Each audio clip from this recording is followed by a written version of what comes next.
X square plus y square का मान बताइए। दोस्तों याद रखिए कि जब भी यहाँ पे देने के बाद इक्वल अगर जीरो हो तो इसको स्क्वायर का फॉर्म बनाना है। स्क्वायर का फॉर्म बनाइएगा तो वहाँ एक्स और वाई का ब्रैकेट में जीरो बनाना है और जीरो बन जाएगा। अगर एक्स और वाई का मान निकाल लेते हैं तो एक्स का मान जो आएगा उसका स्क्वायर और वाई का मान जो आएगा उसका स्क्वायर करने पर इसमें से कोई ना कोई ऑप्शन आपका मैच करेगा। तो दोस्तों आपको ध्यान देना है जो क्वेश्चन लिखा हुआ है इसको कैसे सॉल्व कर सकते हैं। तो बोलिएगा कि अगर इसको हम थोड़ा सा इस तरीके से लिख रहे हैं x square plus y square minus 4x minus का 6y।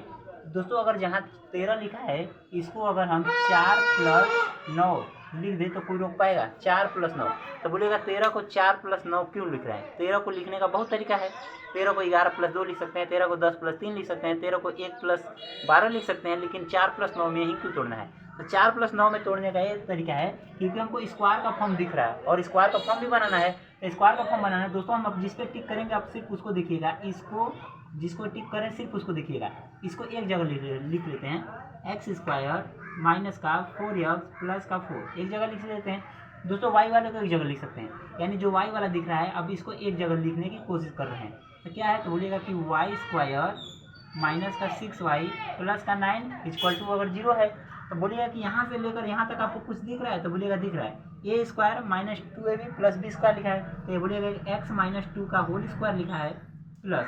दोस्तों अगर यहाँ से देखा जाए तो कुछ आपको दिख रहा है तो बोलिएगा बिल्कुल दिख रहा है A square minus 2ab plus B square, यानी कि दोस्तों वाई माइनस 3 का होल स्क्वायर लिखा है। दोस्तों अगर आपको सवाल इस तरीके से ना देकर इस तरीके से देता तो आप मात्र 2 सेकंड में क्वेश्चन सॉल्व कर देते, क्योंकि हम बताएं कि अगर दो ब्रैकेट का स्क्वायर अगर 0 लाना है यानी ब्रैकेट का फर्स्ट वाले ब्रैकेट का 0 होना अनिवार्य है और सेकंड वाले ब्रैकेट का 0 होना अनिवार्य है। अगर दोनों अगर 0 हो जाएगा तो 0 का स्क्वायर 0 ही होगा और 0 का सम करने पर भी 0 ही आएगा।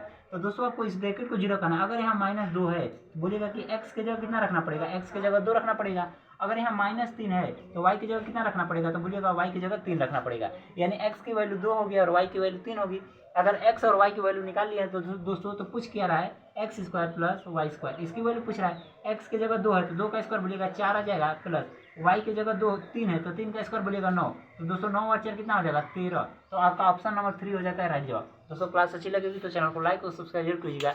दोस्तों ये ऐसा तरीका है कि आपको कभी भी मतलब एक भी क्वेश्चन रॉन्ग नहीं होगा इस तरीके से, लेकिन हालांकि इसका एक और शॉर्ट तरीका है, उस तरीके को भी आपको समझाते हैं, पर उस दिमाग को जब भी लगाइएगा तो थोड़ा सा दिमाग को विकसित करने के बाद ही लगाइएगा, वो तरीका कभी कभी फेल भी हो जाएगा। दोस्तों याद रखिए इसमें किसकी बात चल रही है तो बोलिएगा कि एक्स और वाई की बात चल रही है। इसमें सिर्फ एक्स और वाई की बात चल रही है और कुछ नहीं। जब भी एक्स और वाई का बात चले तो इसमें जो डिफरेंट नंबर होगा, जो भी डिफरेंट नंबर होगा तो बोलिएगा डिफरेंट नंबर 13 है, क्योंकि इसमें एक्स और वाई कुछ नहीं है, तो वही ये नंबर आंसर हो जाएगा। दोस्तों फिर से ध्यान से देखिए अब क्या बता रहे हैं। जब भी इस तरीके से आप फॉर्म लिखा रहे तो जो डिफरेंट नंबर होगा वही स्क्वायर होगा, लेकिन क्या पूछना चाहिए इस बात को ध्यान से देखना है कि यहाँ पे जो जिस चीज़ की बात चल रही हो उसी का स्क्वायर पूछा होना चाहिए, उसमें 2 गुना 3 गुना कुछ नहीं होना चाहिए, सिर्फ स्क्वायर होना चाहिए। जैसे इसमें एक्स वाई की बात चल रही है तो एक्स का स्क्वायर वाई का स्क्वायर पूछ ले, इसमें पी और क्यू की बात हो रही है तो पी स्क्वायर क्यू स्क्वायर पूछ ले, तो जो डिफरेंट नंबर होगा वही आंसर हो जाएगा। तो दोस्तों आपको ध्यान देना है कि सिर्फ उसी का स्क्वायर पूछा होना चाहिए, उसमें 2 गुना 3 गुना